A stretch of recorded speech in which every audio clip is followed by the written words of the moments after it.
نحمده ونصلي على رسوله الكريم اما بعد فاعوذ بالله من الشيطان الرجيم بسم الله الرحمن الرحيم رب اشرح لي صدري ويسر لي امري واحلل عقدة من لساني يفقهوا قولي۔ پھر ہے نماز میں سورۃ الاخلاص کی تکرار۔ یہ بھی کسی نے سوال کیا تھا آپ میں سے۔ سوال تھا کیا یہ ممکن ہے کہ میں نفل نماز میں ایک ہی سورت پڑھوں؟ مثال کے طور پر میں سورۃ اخلاص کو ایک سے زیادہ مرتبہ پڑھتا جاؤں، گویا کہ میں ایک رکعت میں 100 دفعہ پڑھوں۔ بعض لوگ اس طرح کرتے ہیں نا، کئی لوگ وظیفے بتاتے ہیں، حاجت کے نفل بتاتے ہیں، یہ سورت 15 دفعہ پہلی رکعت میں اور دوسری میں، یہ سب خود ساختہ طریقے ہیں۔ الحمدللہ ایک ہی رکعت میں یا 2 رکعت میں کسی سورت کو بار بار لوٹا کر پڑھنے میں کوئی حرج نہیں ہے، کوئی اس میں منع نہیں کیا گیا کہ 2 دفعہ نہیں پڑھ سکتے، 3 دفعہ نہیں پڑھ سکتے۔ خاص طور پر قل هو اللہ احد، کیونکہ اس کی بہت عظیم فضیلت ہے، کیونکہ یہ سورت توحید اور رب تعالیٰ کی صفات پر مشتمل ہے۔ امام بخاری نے روایت کیا کہ ابو سعید خدری سے روایت ہے کہ ایک آدمی نے دوسرے آدمی سے سنا کہ وہ قل هو اللہ احد بار بار پڑھ رہا ہے۔ جب صبح ہوئی تو اس نے رسول اللہ صلی اللہ علیہ وسلم کی خدمت میں حاضر ہو کر اس واقعے کا ذکر کیا، گویا وہ اس عمل میں کوئی بڑا ثواب خیال نہ کرتا تھا۔ تو رسول اللہ صلی اللہ علیہ وسلم نے فرمایا، مجھے اس ذات کی قسم جس کے ہاتھ میں میری جان ہے، یہ سورت قرآن کی 1/3 کے برابر ہے۔ لیکن 2 کاموں سے بچنا ضروری ہے تکرار میں۔ نمبر 1، گنتی معین نہ کریں کہ 10 دفعہ ہی پڑھنی ضروری ہے۔ ان میں سے ایک یہ ہے کہ تکرار معین گنتی کے ساتھ نہ ہو۔ اگر وہ معین کر لے گا، یعنی فکس کر لے گا، وہ نہ اس سے زیادہ پڑھے گا نہ کم، تو یہ بدعت ہوگی، کیونکہ یہ خود ساختہ طریقہ ہے، خود ایجاد کیا، لوگوں کو پابند کیا۔ یعنی کچھ لوگ اس طرح کی چیزیں لکھ کر عام کر دیتے ہیں یا دوسروں کو کہتے ہیں 3 دفعہ لازمی پڑھنا ہے۔ مذکورہ حدیث میں گنتی کی تعین نہیں، نہ ہی یہ سلف سے معروف ہے، اور جو چیز شریعت میں متعین نہیں اس کی تعین جائز نہیں، اس کا بغیر کسی تعین کے مطلق ہونا جائز ہوگا۔ جیسے لوگ کہتے ہیں نا کتنی دفعہ آیت کریمہ پڑھیں، وہ کہیں نہیں بتایا گیا کتنی دفعہ، جتنا سہولت سے پڑھ سکتے ہو۔ حضرت یونس علیہ السلام کے بارے میں کچھ نہیں ملتا کہ انہوں نے 100 دفعہ پڑھا یا 1000 دفعہ پڑھا۔ اصل بات یہ کہ پڑھنے کی کوالٹی کیا ہے، یہ زیادہ امپورٹنٹ ہے۔ نمبر 2، اسے عادت نہ بنایا جائے کہ مثلا ہر روز فجر کی نماز میں آپ پہلی رکعت میں 20 دفعہ، دوسری میں 15 دفعہ قل هو اللہ پڑھ رہے ہیں، یہ نہیں ہونا چاہیے۔ انسان جب بھی رات کو قیام کرے تو ایک سورت کے بار بار پڑھنے کو عادت نہ بنا لے، کہ آپ دیکھیں کہ کوئی شخص ہر رات ایک ہی سورت پڑھتا ہے اور اسے تبدیل نہیں کرتا، یہ بھی مشروع نہیں، نہ سلف صالحین کے عمل میں سے ہے۔ بس جب وہ اس کام کو کرنا چاہے تو کبھی کبھار ہی کرے، اس پر دوام نہ کرے۔ اس کو چاہیے کہ سنت کے عمل کو اور اس کام کو عادت بنائے جس پر پہلے لوگ عمل کیا کرتے تھے۔ وہ ہر رکعت میں سورۃ الفاتحہ کے ساتھ کوئی ایک سورت پڑھے یا کسی سورت کا کچھ حصہ پڑھے، اور تکرار کرنا جو ہے وہ کچھ افضل نہیں ہے، اگرچہ پڑھنے میں کوئی حرج نہیں، لیکن اس میں کوئی ایسا نہیں کہ یہ زیادہ ثواب کا کام ہے۔ اوکے، کیونکہ آپ نے اسی کی فضیلت بتائی نا کہ وہ تو 1/3 قرآن کے برابر ہے، تو سورت کو معمولی کیوں سمجھتے ہو؟ اور تکرار سے منع نہیں کیا تھا، لیکن تکرار فکس کرنا جو ہے اپنے پاس سے وہ ٹھیک نہیں۔ سورہ ملک ہم عشاء کے آخری 2 رکعت میں پڑھ سکتے ہیں؟ جی پڑھ سکتے ہیں، چاہے فرضوں میں پڑھیں چاہے نفلوں میں پڑھیں، تو وہ اس کی تلاوت کا وہ حق ادا ہو جائے گا انشاءاللہ۔ لیکن اس کو لازم اس وقت پابند نہ کر لیں اپنے آپ کو، کبھی اس میں پڑھیں کبھی نہ بھی پڑھیں۔ ابھی ہم نے پڑھا تھا کہ حضرت عثمان رضی اللہ عنہ نے رکوع کے پہلے پڑھنی شروع کی تاکہ جو ہے ان کو رکعت مل جائے لوگوں کو، تو اس صورت میں سورہ فاتحہ تو مس ہو گئی، تو پھر ہمیں رکعت ریوائز کرنی پڑے گی، ریپیٹ کرنی پڑے گی؟ نہیں، جب وہ آئے گا لمبا ہو جائے گا نا، جیسے ایک رکعت ویسے تو چھوٹی ہو جاتی ہے، لیکن اگر قنوت پڑھنی شروع کی تو لمبی ہو گئی رکعت، جی، تو وہ پھر سورۃ فاتحہ آ کے پڑھ لے گا اپنی، کیونکہ رکعت لمبی ہو گئی ہے نا۔ اچھا، وہ خود سے پڑھ لیں گے؟ خود سے پڑھ لے گا نا، ٹھیک ہے۔ امام کی اگر مس بھی ہو جائے اور انسان خود سے پڑھ لے تو نماز ہو جائے گی۔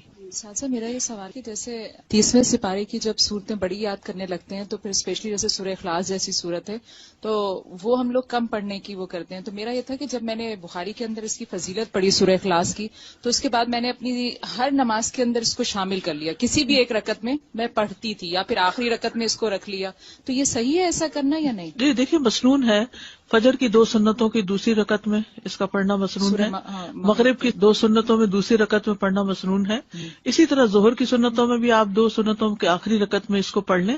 سنت کی دوسری رکعت میں اس کو پڑھنا جو ہے وہ تو سنت سے بھی ثابت ہے، حتیٰ کہ وتر کے بھی آخری رکعت میں۔ دیکھتے ہیں کہ قبولیت دعا کے اسباب کیا ہیں۔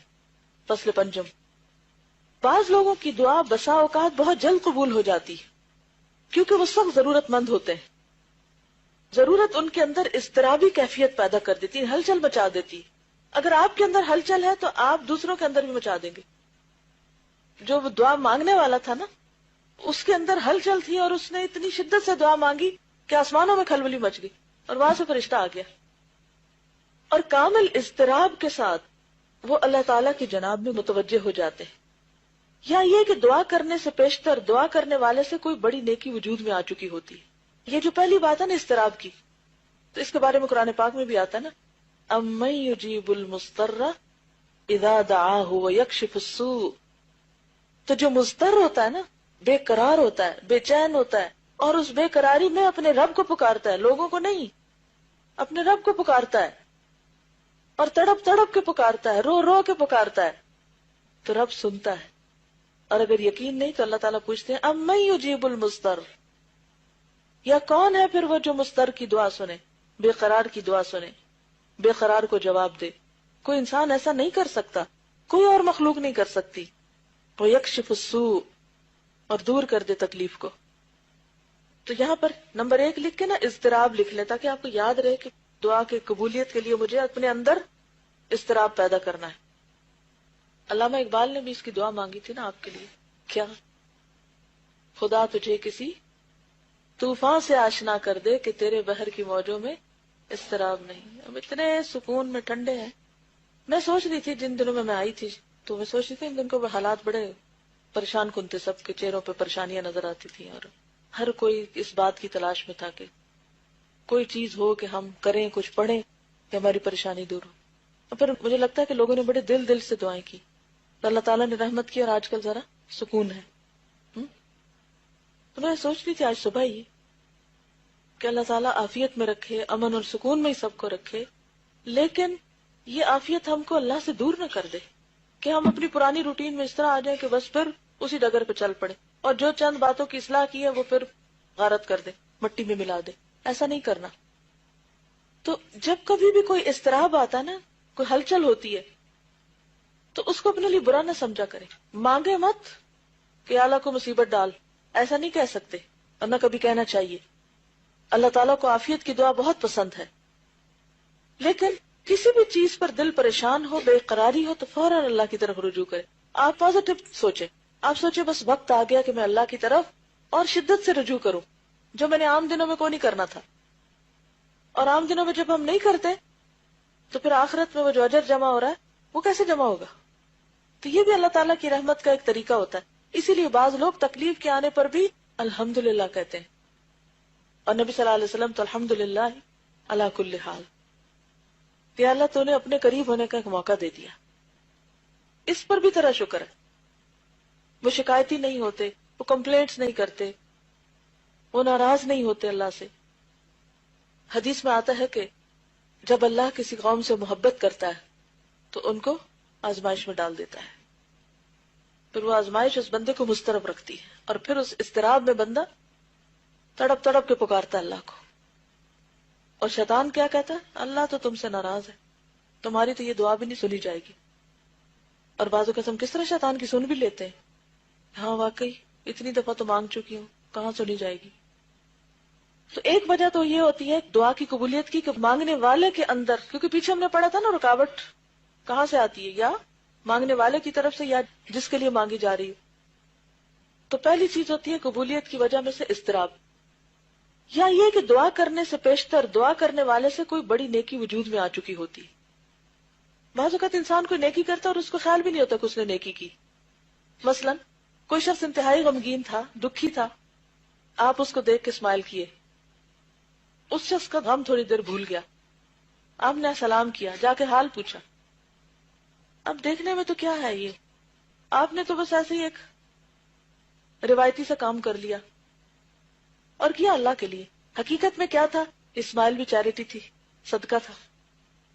سلام کرنا دعا تھی، آپ دوسرے کے لیے کر رہے، اللہ نے آپ کے لیے سلامتی لکھ لی.